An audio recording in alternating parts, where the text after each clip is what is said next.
ఇవాళ మా ప్రాజెక్టులు నువ్వు ఎండబెట్టబట్టి ఆనాడు నువ్వు ఎస్ఎల్బీసీ మేము మొదలుపెట్టి 32 కిలోమీటర్లు పూర్తి చేస్తే 10 కిలోమీటర్లలో 2 కిలోమీటర్లు వేసి పడావు పెట్టే 10 ఏళ్ళు పడావు ఉన్న ఎస్ఎల్బీసీ పనులు ఆగిపోవడం వల్ల ఇవాళ కుప్పగూలి 8 మంది ప్రాణాలు పోయినాయి. ఈ పాపం నీది కాదా చంద్రశేఖరరావు? ఈ పాపాల భైరవుడివి నువ్వు కాదా? కాంగ్రెస్ ప్రభుత్వ హయాంలో 1200 కోట్లు ఖర్చు పెడితే బీఆర్ఎస్ హయాంలో 3900 కోట్లు ఖర్చు పెట్టాం. I'm challenging the Revanth Reddy రేపు అసెంబ్లీలో కూడా నేను ఇడిచిపెట్టా, తప్పకుండా దీని మీద నిలదీస్తాం మిమ్మల్ని.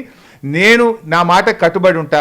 ఒకవేళ బీఆర్ఎస్ హయాంలో 11.5 కిలోమీటర్ల టన్నల్ తవ్వి ఉండకపోతే, మేము డబ్బు ఖర్చు పెట్టకపోతే నేను రాజీనామా చేస్తా, నువ్వు చేయడానికి సిద్ధంగా ఉన్నావని అడుగుతున్నా.